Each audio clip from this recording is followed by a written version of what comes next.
Yes, sir. Well, now it's time for my actual favorite part of the show. The Stanley Steamers. The Stanley Steamers, these filthy motherfuckers. Cornhusk Carriers. Yeah, man. Weekly Fecals. I got a good one, too. Alright. You want me to get it kicked off? How many you got? I only got one. Oh, I got two then. Let me go ahead then. Okay, yeah. Alright, this is not local, but it's a neighbor. Okay. Now this is some, I don't know what these people are. They never said the nationality of these people, but these are some names that I'm gonna try to pronounce. So Say, I believe, is the first name, which is S-E, and then Dar B. And that's capital D-A-R, capital B-E. So I don't know. Okay. But however, this woman is 37, from Fort Wayne, Indiana. Oh, shit. Okay.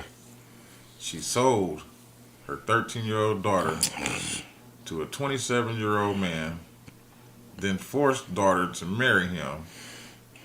But they had a wedding celebrated. The wedding was celebrated with a party, but the girl's parents insisted it wasn't a wedding, but only an engagement. Yeah. What the fuck? It was only an engagement. Okay. So this is prior to December 20th of 2020, but then on December 20th, 2020, the police were called by a friend, and I guess it's their daughter's friend, exclaiming that the parents were forcing marriage that night. All right. So Darby and Sadid Mott, which are both the parents, I guess Sadid is the dad, they're charged with child selling, where the defendant transfers or receives property for terminating the care of a dependent and neglect of a dependent. And Mr. Zikadiyah, he's the child purchaser. He's charged with child solicitation and neglect of a dependent. And they were saying, like, when the 13-year-old daughter was in his care, yeah, she was trying to like leave or use the phone or whatever, he'd be like, no, you can't do nothing unless I tell you to. And being a 13-year-old rebellious and you in America, I think you're gonna find your way out of that shit. Yeah. And what she did, that's why she told her friend. But yeah, that's all I had on that, man. That was some bullshit. How you gonna sell your child to a 27-year-old motherfucker that ain't doing shit? Fuck the mama. Fuck the 27-year-old. Nasty bitch and nasty bitch part 2. Oh, and the daddy. And nasty bitch part 3. Because they ain't say nothing about him. They just said his name. He got part of the charges too, which he should have. Yeah. He should have been smacking the mama upside her head. But ain't no telling because they ain't say how old he was. So if she's 37, shit, he might be what, 48? Probably more than that. You know what I mean? If they doing shit like this. Nasty motherfucker, man. Alright, man. Well, for this week's fecal, man, he's a Newark, New Jersey cop. Oh, shit. He fatally struck a nurse on the parkway, then drove to his mom's house with the body in the car because he didn't know what to do with it. And he's supposed to be Newark's finest? Listen. So, boom. Luis Santiago, 25.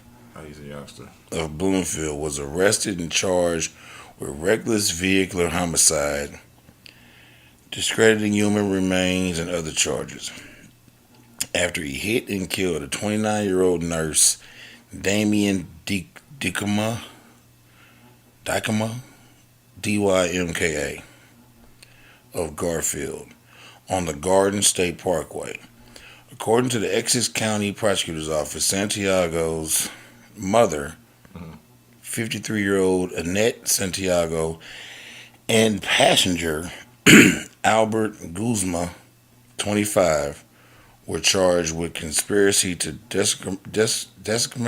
desecrate human remains, hindering apprehension, and conspiracy to hinder apprehension and tamper with physical evidence.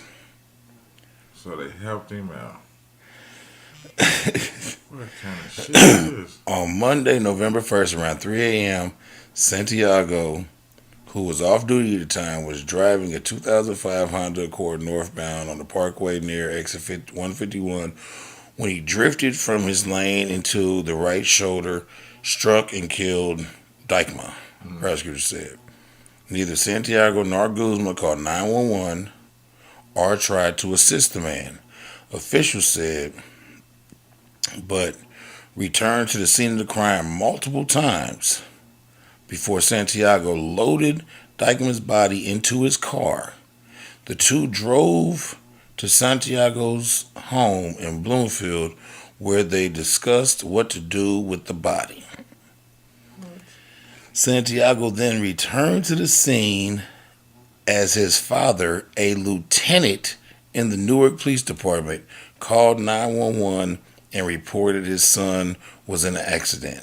Police arrived and found Dykman's dead body in the back seat of Santiago's car. Wow. His daddy turned him in. Yeah. Because he's a good guy. No. The daddy was trying to cover up some shit. Oh, he was trying to, okay. In addition to vehicular homicide, Santiago was additionally charged with leaving the scene of a crash resulting in death, endangering an injured victim, desecrating moving human remains, hindering one's own apprehension, conspiracy to hinder prosecution, tampering with physical evidence, obstructing the administration of law, and 2 counts of official misconduct. All 3 have been released with conditions according to the prosecutor's office. So they charged him, his passenger, the 25-year-old Guzman nigga, and his mama. Because his mama was the one that came up with the whole plan. Yeah. And then, the daddy kind of was like, no, nigga. How many, I'm tripping off how many times they returned to the scene. Multiple times. Now, when he first struck her, is that when he took the body? It was a man. Oh. Well, when he first struck him, is that when he took the body? No. He left, came back. Left, came back. Left, came back. Left, came back. It's like 3 a.m. Oh, all right. But still, somebody would have, well, I guess they would have probably thought he was drunk. Yeah. Well, it was on the speed with the expressway, too. So it would have been off to the side. Oh. So unless you knew to look over there, you wouldn't have seen that. You wouldn't have seen that, nah. But damn. Yeah. I'm just thinking compared to seeing, like, deer carcasses. Yeah. Now, I guess you wouldn't really think it would be a person. You'd probably be thinking, like, 3 a.m. Yeah. Nah, dark. I'm tripping. I ain't see what I thought I saw. It ain't Bigfoot. Mm-hmm. Damn, that's fucked up. Ugh. Yeah. So fuck him, his mama, and his friend. What's my dude doing on the interstate, though? He was off duty. It sounded like him and his man was out kicking it. The dude that he hit? No, dude car broke down. Okay. He was on the shoulder. Okay. Damn. Yeah, that's why I was getting laying over.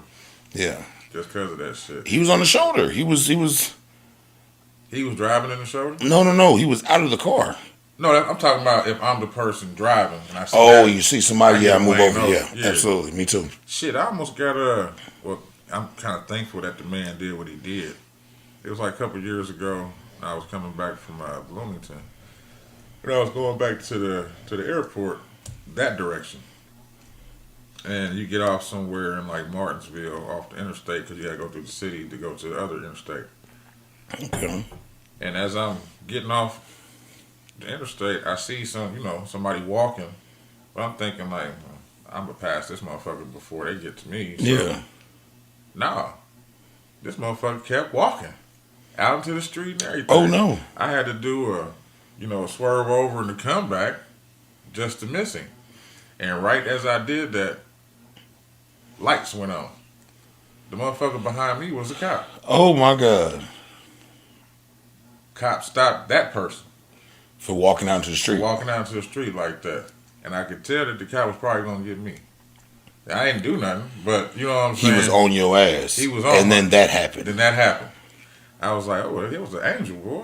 Hey, you talking about shit like that? I remember one time I got pulled over on 46 in Shadeland over by Gardner Park. Oh, I know what you're talking about. You know what I'm talking about? Over there behind that plaza and shit. Yeah. Okay. I pulled over right there. Now, I had been drinking. Uh-oh. I was speeding. Sad day for the black Sad day. Because Spooby, when he walked up to the car, he said, "Hey, man, what you doing out here driving like that?" I'm trying not to talk to him because I know I got liquor on my breath. As soon as I go to open my mouth to say something, a motherfucker zooms by, damn near hits him, damn near sideswipes my truck, goes this way, hits the median, bounces over the median, comes back, bounces over the thing, shoots into that motherfucking dollar store parking lot right there. Yeah. Down Shadeland.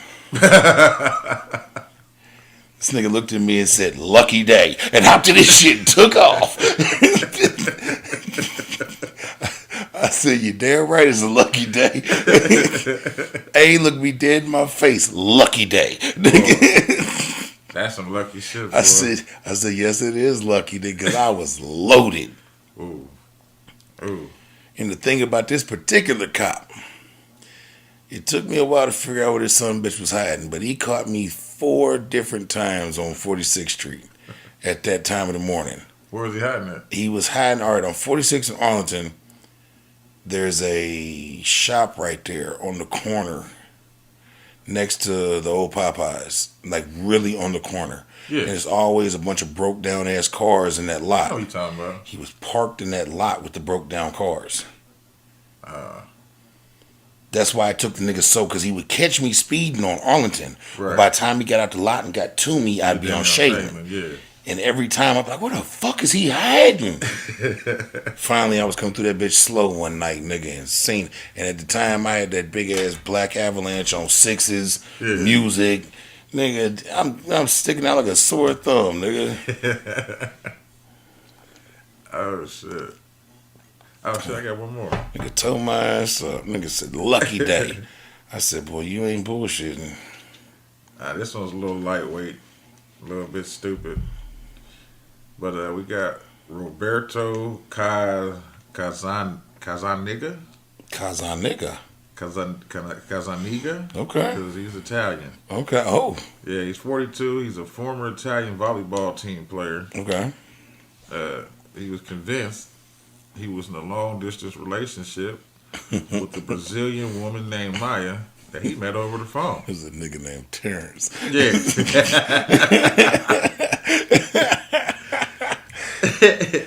Yeah, he was catfished by Maya, who sent him pics of a Brazilian supermodel who posed for like Victoria's Secret and shit. Yeah, you think you got her on some online shit? That always baffles my soul, man. No, over the phone. Oh. He got her over the phone. Okay. And of course, they never met face to face. Yeah. But he claimed that they were engaged. Over the phone. Over the phone. So, through years, he sent her gifts and financial aid. Of course he did. Yeah, gifts and financial aid. So the gifts, he bought her a brand new Alfa Romeo Mito. I've never seen these cars, so I don't know how excited to get over it. It's like a Fiat.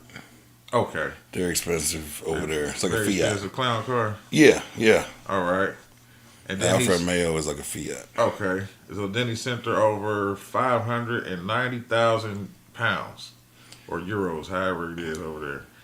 And then and that all that was for medical expenses, so to say, to treat a heart condition. This is over the span of 15 years. Oh my God. Yeah, like So he just got played for Boo Boo the Fool over the phone for 15 years. 15 years, never met the woman ever. Never even got close to her. Oh my God. Yeah, Maya turned out to be a Sardinian woman named Valeria or Valeria or something. But yeah, like they were saying, like Valeria damn sure wasn't no supermodel, huh? nah, they were saying like all his coach, his players that he played with, They was telling him like, man, You tripping? yeah, you never heard of catfish? Yeah. And then he finally looked into it, and he got a detective, and the detective was like, "Oh man, I'm sorry to tell you, you've been wasting your money." And he's like, "What you mean? Can I get it back?" He's like, "No, How are you gonna get it back? she's in a whole different country. You done sent her this money, Ooh. wired it, so ain't no telling who you Actually sent it to. received it, who you sent it Yeah. to. And all she could be is just a face. Yeah. You know what I'm saying? She could be doing this shit to 15 other motherfuckers. So I don't know if she really got the car or not either. But whoever she's with, Somebody she got the car. money. Yeah. And yeah, you said 15 other motherfuckers too? Yeah. That's what I'm saying. She could be doing this shit to 15 other motherfuckers, man. Millions. It's a whole goddamn hustle. That's a hustle. Boy, there's a whole bunch of you goobers out there that goddamn just want some type of companionship. Right. Because it happens to both men and women. Remember I was talking about the one lady that said the dude said he was Bruno Mars. Mm-hmm. And he needed help with getting back and forth. Yeah. He's fucking Bruno Mars. The fuck he need help about? Remember, I was watching the one catfish shit, and the little brother convinced the little brother convinced the other brother she was Bow Wow. The brother thought she was dating Bow Wow. Yeah, I Remember saw that one? that. Yeah. Yeah. I saw that. Bro, these motherfucking people are crazy than a motherfucker, man. Yeah. Oh, and they got a new Cheaters out.